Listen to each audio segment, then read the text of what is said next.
Back we are, and here they are. Republican strategist Bill Vickery from the right, Democratic consultant Michael Cook from the left, both, though, within sight of the center, we trust. Guys, thanks for coming in. Mr. Hendren, Senator Hendren, says that he rather likes the center, or to be a bit closer to it than a lot of his colleagues. He's leaving the party. Bill Vickery, we'll start with you. First thoughts. Well, when I heard about this, my first thought was, I have known Jim Hendren for a very long time. I have a great deal of respect for him. I think he is he's been a strong leader in the Arkansas State Legislature, both in the House of Representatives as well as in the State Senate. He is a man of significant principle. And if you know Jim Hendren, you know that he doesn't bend his principles for anything or anyone. So it didn't surprise me. I think he's been telegraphing this for a while. I think he's had he had a lot of unrest with what was going on in Washington with the National Republican Party. So not surprised. And again, if you know Jim, he's, like I said, he's a pretty principled guy, and he decided to make a stand, and he did it in classic Hendren fashion. Well, Bill, he may be upset with some of the things that he sees nationally or in D.C., but he's plainly not terribly happy with some of the things that are going on in Little Rock. Where does this shift leave him in terms of he and his colleagues? Well, that's a great point, Steve, because my second thought was, what happens to the Arkansas State Legislature now? Because you've got a Senate that has been fairly contentious throughout the legislative session. Senator Hendren is a big figure in the state Senate. I don't know how this plays out. There were some Senate colleagues of his who, through social media, had communicated some things. This makes a complicated state Senate even more complicated. It's sort of a Rubik's Cube on top of a mathematics theorem, on top of a riddle, on top of some sort of conundrum. I mean, that's all you boil all that up, and that's what the Arkansas State Senate is right now. A lot of smart, well-meaning people, but it's complicated is a nice way to put it, Steve. Yeah, well, there's an enigma wrapped up in there too, I think. Exactly. Yeah. Yes. Michael Cook. Yeah, this was a bit of a political earthquake. This is the governor's nephew, his biggest ally in the state Senate.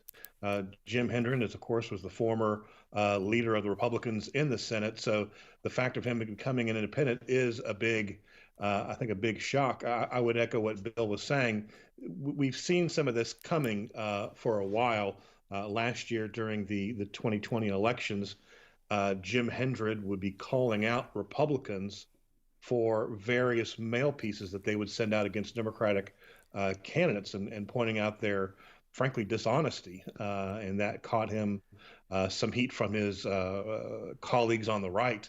And at the beginning of the session, as we all recall, Senator Trent Garner kind of went after Jim Hendren over just some petty issues that Trent Garner was trying to score political points, I think, in retribution for the fact that Senator Hendren pointed out the silliness of the Republicans' attack last time around. But it'll be curious to see what effect long-term this has on the Arkansas political landscape. But this is a major announcement this week by Senator Hendren. Well, of course, both sides, as we noted in our interview earlier with Mr. Hendren, and you guys know, Mr. Hendren's been taking it from right and left, but particularly from the right, the GOP state chair echoing what a great many Republicans have been saying of late, and that is that this new organization is purely, simply, strictly a vehicle for Mr. Hendren's gubernatorial ambitions, assuming there are some, and that's widely assumed, and that that given his political posture at the moment, he didn't have much chance in the GOP primary. Bill Vickery, let's start with you. Yeah, I mean, look, I think the political reality here is the pathway for Senator Hendren is a narrow one, and it's you have to really thread the needle if you're him. And I don't believe, given the landscape of gubernatorial candidates, that there was a real pathway for success for him in the primary. And so now I think he's looking to punt down the road a little bit further, try to get into a general where he maybe can appeal to some Democrats, some centrist Democrats, the old so-called Arkansas Democrat that have moved over to the Republican Party in droves. The reality is, though, does he split votes away from the Republican Party or the Democratic Party, or does he hurt both parties evenly? And then a kind of a zero-sum game like that, Republicans still win and win handily. And it occurs to me just now that I owe the Republican state chairwoman an apology. Yes. Got the gender confused there for a sec. Michael Cook, obviously, if that, however narrow it might be for Mr. Hendren, he needs an awful lot of Democratic support. Your party's kind of in a vice there because you need a nominee who will get at least 3% to stay on the ballot. Right. Correct. Yeah. Right now there's people on the Democratic side who are talking about running for governor. Nobody yet has emerged. But frankly, if it's Jim Hendren and probably Sarah Sanders on the November ballot of 2022, I don't see very much, if any, Democrats voting for Senator Jim Hendren.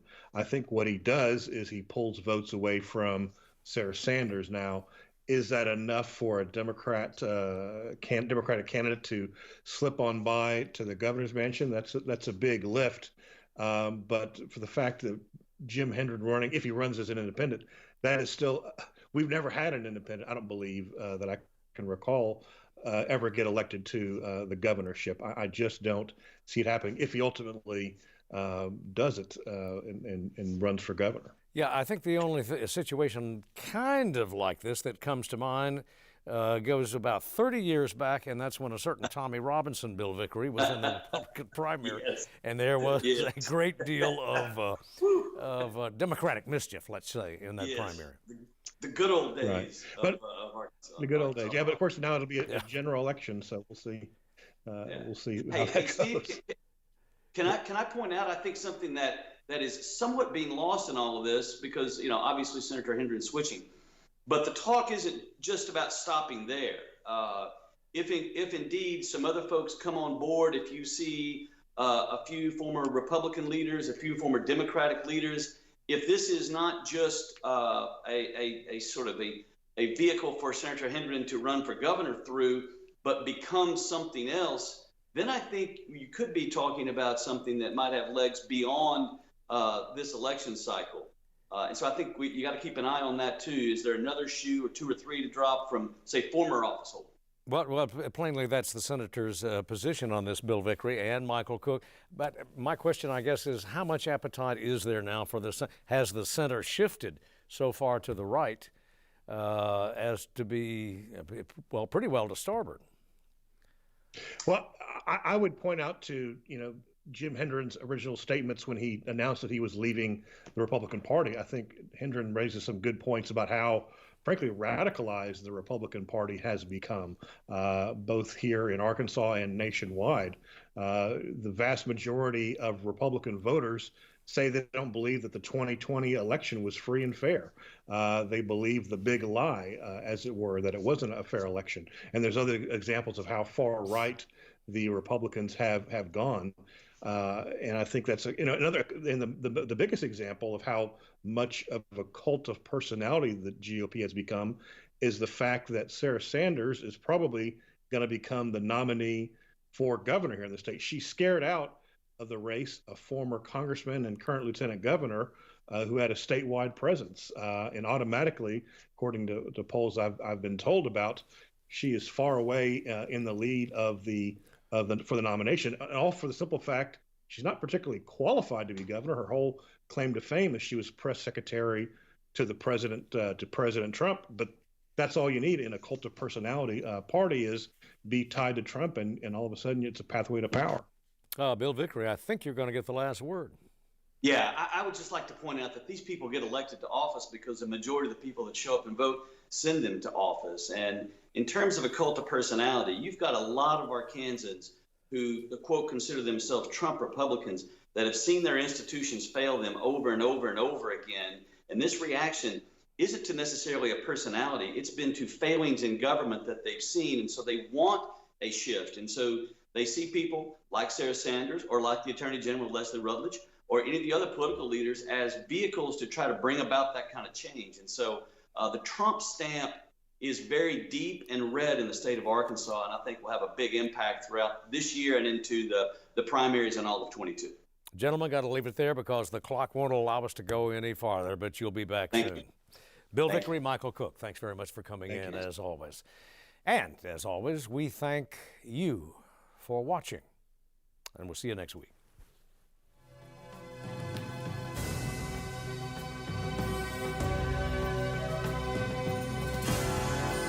Provided by Democrat Gazette, the Arkansas Times, and KUAR FM 89.